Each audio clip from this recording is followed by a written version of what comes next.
Okay, so something we saw very early, and we touched on that in the part about the butchery who got challenged very often, is that everyone couldn't access the information needed to make informed decisions about what was going on.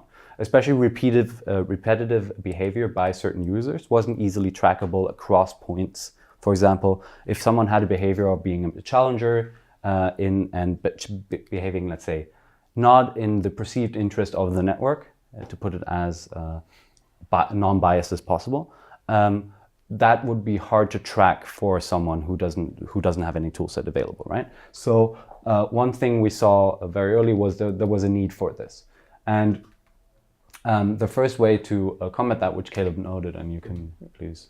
Yeah, so the first way was just a daily digest. So any TCR updates get pulled together into this automated email and then sent out every morning.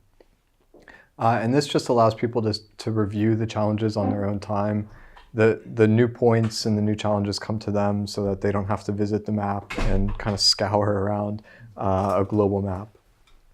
And so the idea here, and I think what has worked well here, is that you can kind of be using the foam map and you can be a verifier without ever going to the foam website, without ever really using the smart contract until you really want to or need to.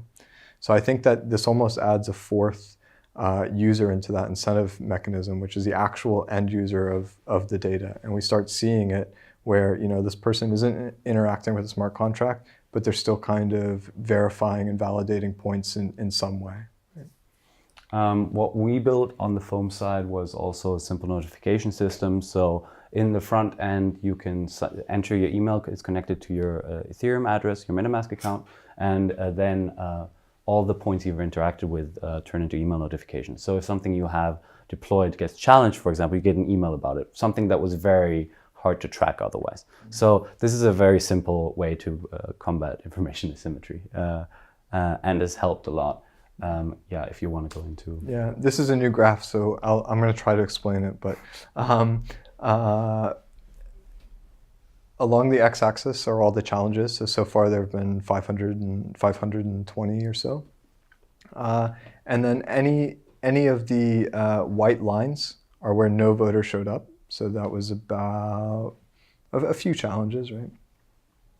And then any of the blue is voters that did not reveal their vote. So they committed a vote and they said that they would vote in a challenge, but then they forgot or didn't bother or whatever the case is. And the voters that did reveal are listed in orange. So what we really see over time is, you know, at some point, a lot more people will start remembering to reveal or start revealing their votes in more challenges. And I looked up what date 225 was, and this is around January 1st is when this challenge ended. So I suspect that it has something to do with maybe new users of the map or the holidays or something like that, but I'm not quite sure yet. And then the foam team implemented their email reminders right here around challenge 300. And this seems to be another kind of moment in the map where the amount of people revealing votes definitely grows, or the ratio of people revealing votes definitely grows. And the other thing that's impossible to see on this graph in particular is that the number of voters participating in each challenge increase as well. So at the very beginning of the map's history, there would be maybe 2 to 4 people participating in each vote.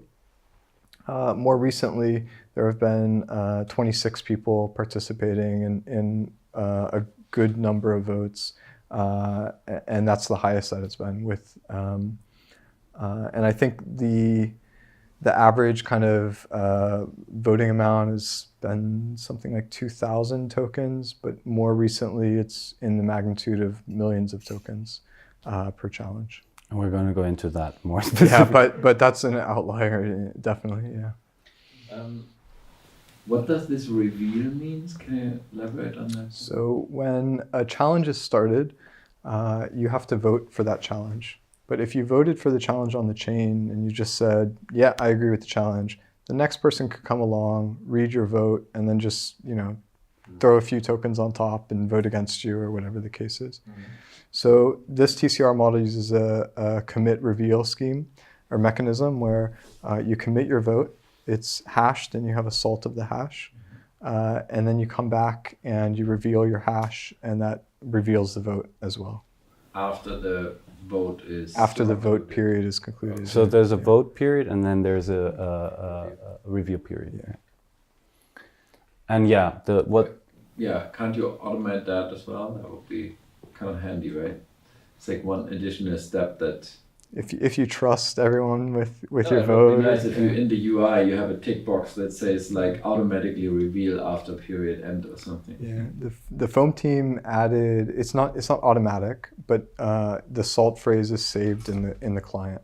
And at this point it's saved really well. So on whatever you vote on, as long as you come back in that period to the same point, the seed phrase is stored, so the reveal process is just two clicks or something like that. Yeah. Before it was, again, as I said, this is an improving process. Before you had to have a text document basically and save down all the salt and then come back and copy paste them to reveal your vote, which also it potentially explains some of the white areas. Where do you reveal them? Within the, you mean within the front end? Yeah, it's in the front end. Yeah, It's yeah. not on chain or... No. This is all happening in the front end. I mean, I really recommend. We're going to release some how-to videos soon that go through the interface. If you don't want to try it yourself, I also recommend getting some phone tokens and playing around with it. Mostly because this is like a good way of understanding the still limits and possibilities of, let's say, the TCR model and some of the complexity of like on the user end that is still it's still a pretty intense process on the user side, and I think we're one of the ones doing a good job on that side, and it's still a complicated process. The voters aren't staking anything, are they? No. Okay, because then, I mean, maybe naive question, but during the reveal period, they could also just no op because they see what the reveals are so far. So that's this guy here, which we'll get to. Yeah. Okay. And so it's completely valid not to reveal your vote if you see that you're definitely going to lose. Yeah. Yeah, save your gas. Yeah. What's the ratio of voting time to revealing time? I believe voting time is it? I think it's 3 days, and reveal time is 5 days. Yeah, I might have that switched around. I probably do have that switched around, but yeah. I don't know either. It's 5 days and then 3 days to reveal. Yeah. But also part of the governance parameters.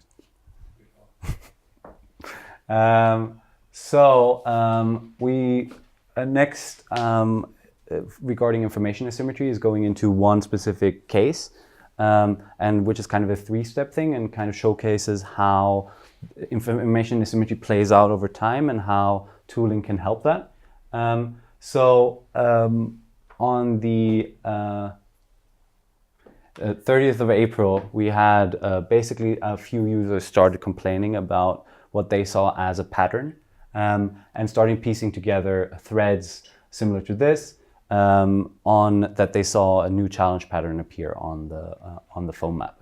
And right then there was no tool for kind of comparing this, so they started seeing challenges in the daily digest and saw a pattern in this challenge behavior, right? And was really interesting to see, and this quickly became the most discussed topic on our discourse, and is still, I think, the most watched. Threads are kind of like this almost like thinking what might happen or what did happen. Yeah. Yeah, I don't know if you want to. Yeah, and so we'll go all the way to the beginning of the map and then come this direction. So the map launches, and this is tracking how many how many tokens are locked in the voting contract. So in order to challenge a point or in order to vote on challenges, users need to deposit their tokens into the smart contract, and this just tracks the balance of that over time. So when the map launches, it makes sense that there are no points, no challenges, whatever. Challenging starts getting kind of crazy in November, right before the proof of use period ends, because there are a whole lot of low quality points added by people who didn't quite know what was going on in the map, and therefore a lot of really, really big challenges. And then this kind of golden period ends, and there are challenges, but they're for like 50 to 100 foam points for a while, until some point in March, where the amount of tokens in the contract more than doubles. So it goes from just under 400,000 to about 800,000. And I think at the time we were like, wow, something's, voter interest is up and things like that. And on the community call, the previous month's, or the all-time leader for map rewards was on the call and speaking about effectively earning, over $1,000 and things like that. And so the idea was kind of that, this was interest coming in order to be a point verifier and make a little bit of extra money. However, more and more tokens are staked in the contract. And then the first post about the malicious challenges is started. And that challenger starts taking points off the map that the community seems to be in agreement that are valid, right? And what's really happening there is that, this malicious challenger acquires foam tokens and deposits more foam tokens into the voting contract than everyone else, and ultimately has a lot of voting power. And so that's kind of what we're seeing here. But as soon as these posts are made on the forum, the amount of tokens in the contract spikes kind of past 1.7 million.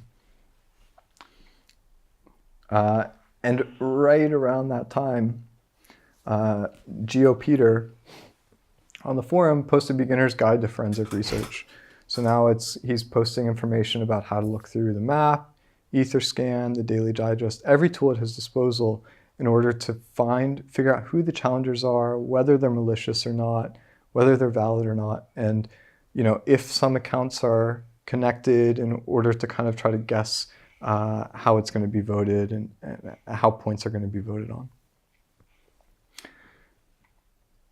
And so what ended up happening with all of this kind of community involvement is somebody deposited multiple people deposited a total of almost 7 million foam tokens into the voting contract. And what we saw on that other chart was that this voter that was voting for his own challenges didn't show up to bother committing his reveals when he was kind of against this voting stack, and just kind of left the map at this stage. So once this period was done, I think this person lost maybe 30 or more challenges and quite a substantial amount of money. I guess this person took their tokens away and put them back in cold storage or whatever. Yeah. And what might be like...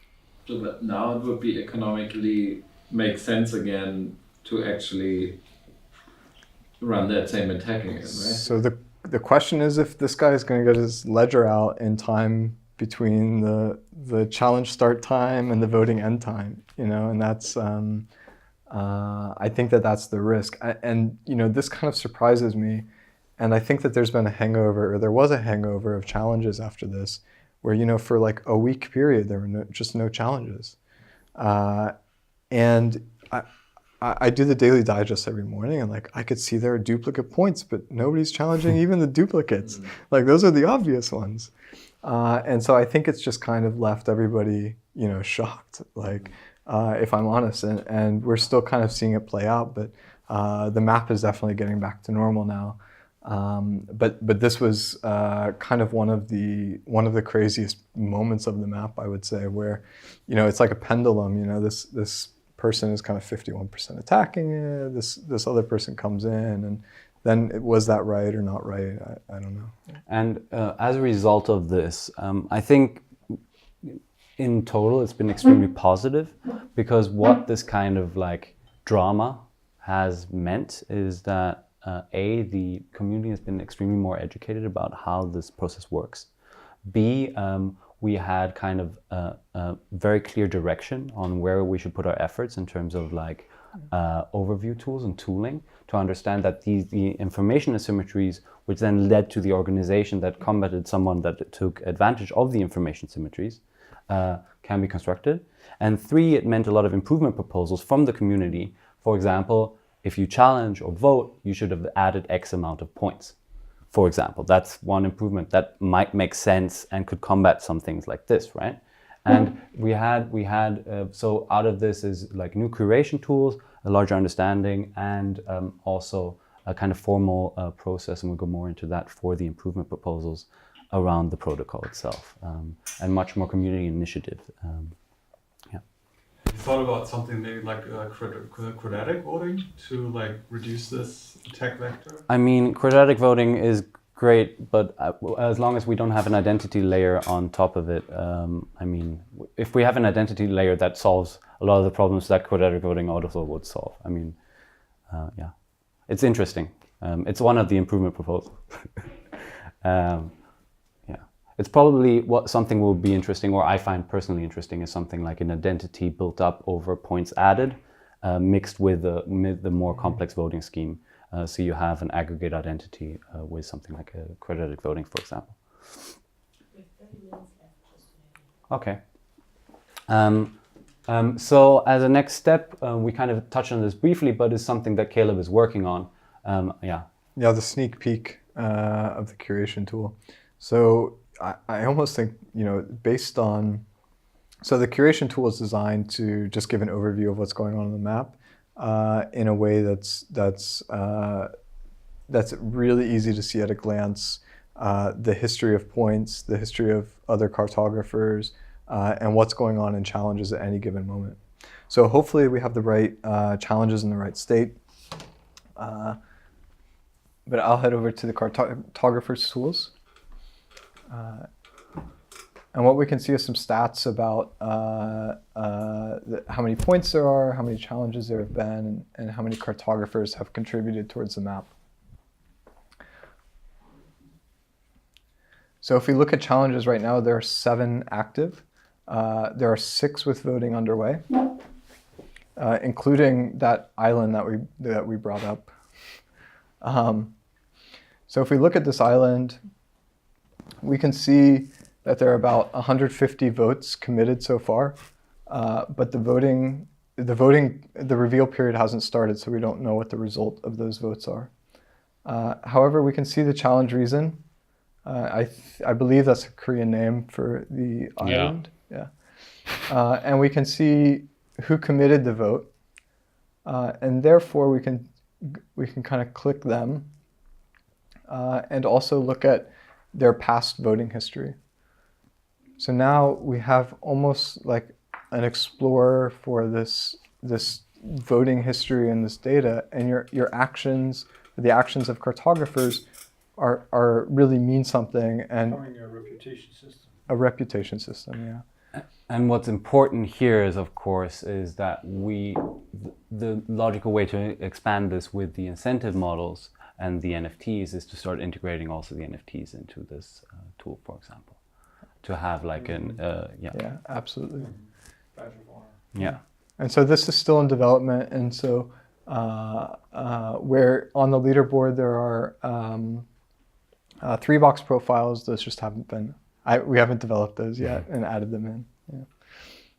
So yeah, this is a very special sneak peek. This isn't public yet, and also worth mentioning that Caleb is working on this independently from the foam team. It's really nice to see kind of how the API is being used, and yeah, it's all the data is there. It's around somewhere, so it's quite straightforward. And do you need to talk to 3-box for this, or just the API?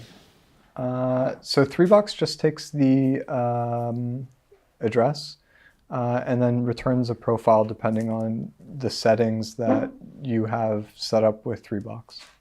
Yeah. Is there also in the list? So I see that it got voted for and against and committed. Is it also will you also show the result of the challenge so that I can see if someone actually won? Yeah. Won his bet. Yeah. So this Cornell Tech point is in the reveal period, but no votes have been revealed so far, unfortunately. So we can't see, but there's, you can see the graph kind of going. And then these 2 points have been completed. This point, Los Tacos al Pasto, it should have been removed from the map.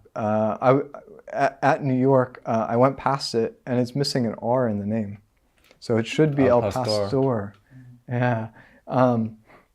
But an overwhelming majority of voters kept to keep it. So the map consensus is that, this is the right name for the restaurant, and that's the location of the restaurant and the other correct metadata. You look very shocked. It's almost like we should have you on board as a cartographer. I think you would be very valuable.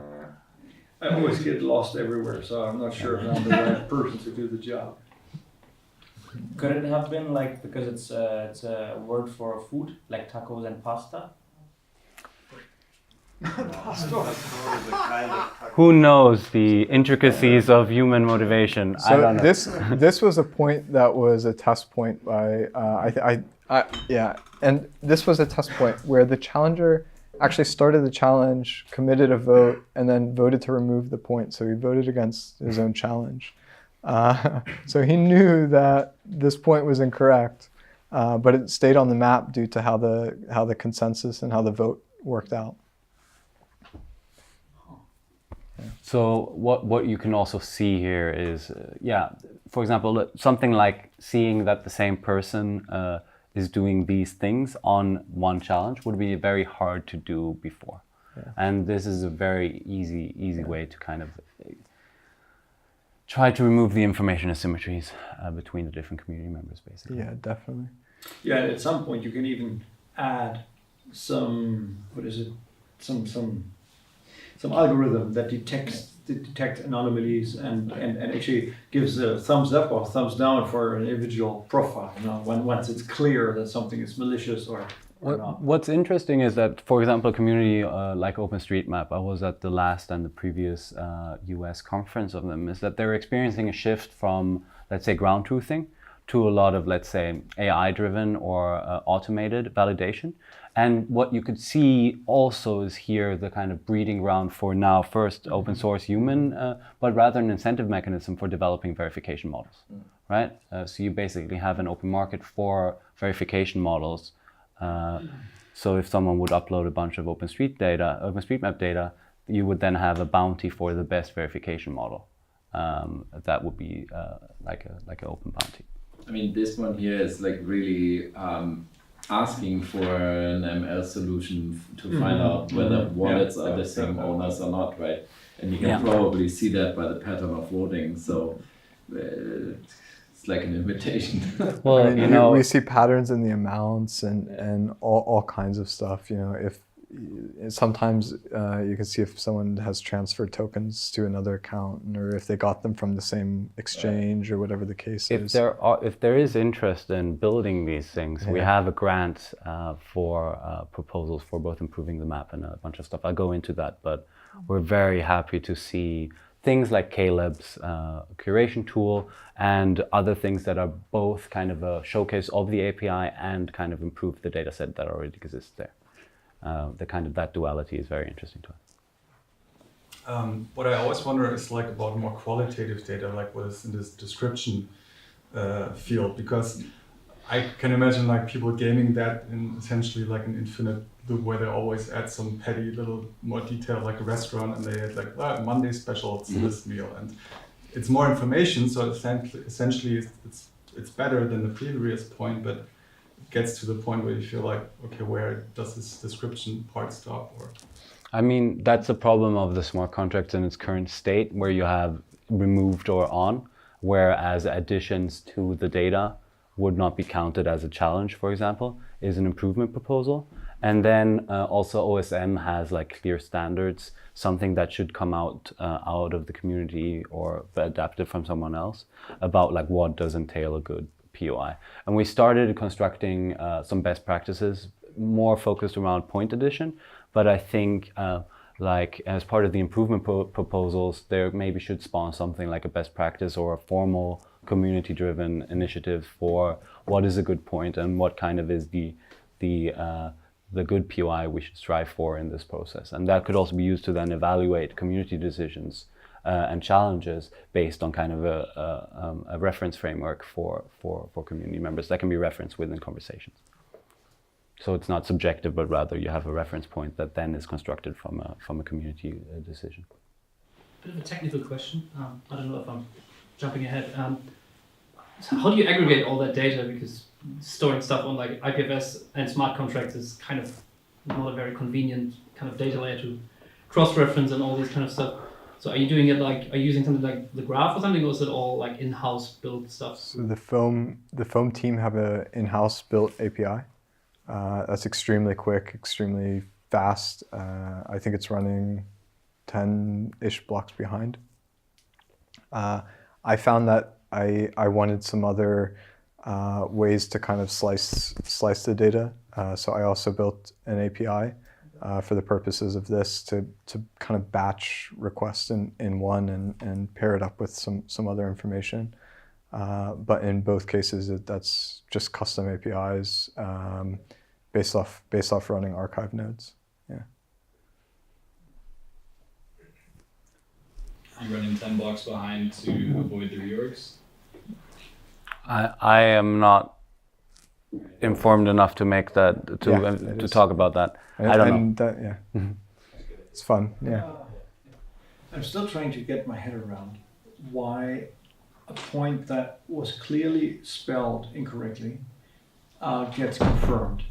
So how does that work? Is it exchange of information between users on the forums, and they kind of discuss the matter, and then someone spreads fake news and others are too lazy to respond? I don't think there's a discourse thread about this. Yeah. I think what happened is that we had 50 challenges in a row that were malicious, and so the natural inclination was just keep it. Yeah. And this one got caught up in. Yeah. I mean, the beauty of the system is that a bad point can be challenged afterwards as well. So there's kind of probably a bit of a system shock, and what we're seeing is a normalization of the system after that, which will hopefully lead to better results of the challenges. I mean, it's been very extreme circumstances the last month for the network.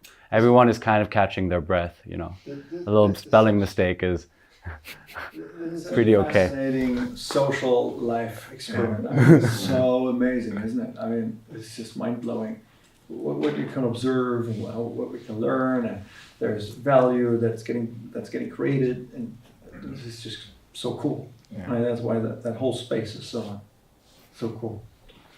I mean, I think we're extremely privileged to have, even though it's only 9,000 points, we can already pull out a lot of stuff from it. And with Caleb's help, you can tell. And what we also are fortunate is that the spatial contextualization of everything makes it so much more tangible within a presentation or being able to talk about it, which is a huge advantage for both our marketing efforts, but also for the community to build narratives and contextualize the things that they interact with, so it feels like it's important. Whereas abstract kind of entries to a database often do not feel that way. And I think that's one of the successes that we see in the motivation behind this, that maybe isn't driven by direct economic incentive in the short term, but rather is driven by something like local pride or the urge to kind of explore or ground truth or go to places. And there's kind of the context of this data makes it extremely interesting to participate in. And I mean the whole way that you approached your ICO and the requests for users to use their tokens before they can get moved or sold or anything of that matter, that was all very much anti-hype. And I remember when I wanted to purchase the tokens, there were a whole bunch of questions, and there was actually one question that where I really had to think hard, and I really knew the system pretty well by then already. And so I think this is a lighthouse example where we can say, if we get asked in the space, so show me one thing that is really useful, and it's being used in the real world. I think this would be one of it, and that's very cool. That's really an accomplishment. We need to close slowly but surely. Yeah, I mean, we're almost at the end. I just wanted to touch quickly on basically the next steps, right? And I've hinted at this extensively, is that we... No time's over. Yeah, no. Sorry. Yeah, we have basically the next steps are we have these improvement workshops. We've had a few, they're community organized. We have a list of improvements. We have a formal kind of community proposed formal process for getting these improvements into smart contracts. Caleb has also worked on both. So we're working on like the governance part of the parameters that kind of the base parameters of the token curated registry. And there is a dashboard in development. That's kind of tricky, but we're looking to integrate that into the foam map interface so that people can directly vote on proposals for the parameter changes. Something like the voting time, the reveal time, the quorum percentages and stuff like that. Caleb has also been working on integrating, like finding the best key performance indicators for the effects that these governance parameter shifts might have on the protocol. So if it's something like quorum change, it could be how does that impact the challenge outcomes, right? If we want to do, or it's more complex than that, but you basically want to find key performance indicators of the thing that the community wants to impact on, so that the community can also follow along, and in this kind of interest of eliminating information asymmetry, kind of have a shared information layer for evaluating the choices being made there. Do you want to add something on the KPIs? No, if anyone's good at KPIs, come post on the forum a little bit and just read them, because it's tricky and we're working on it. Yeah, and all of these conversations are, we're mainly using Discourse for it. It's working quite well. I mean, we're still quite a small community, but we're tinkering along, which is nice. So yeah, we're very keen to have improvement proposals. There's another community improvement workshop next week, Thursday, which anyone can attend and kind of follow along. And we have, we just announced a grant program where we have a bunch of foam tokens that will be given to people that build stuff like Caleb does, or want to build map games, or want to build tooling for the foam map community, or want to do actually write proposals of how the smart contract should look that put these improvement proposals into place, or build bridges to existing protocols, or build new front-end solutions that use or leverage the existing data set in different ways. For example, a rating system for places.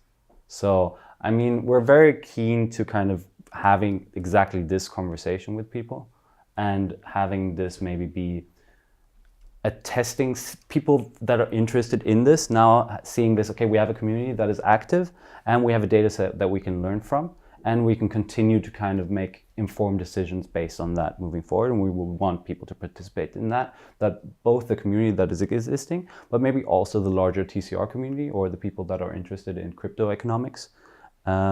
Because we probably have one of the larger data sets that I've seen for looking at this. So yeah, that's about it, I think. Are we good on time? Yeah? Great, thank you. Thank you, guys.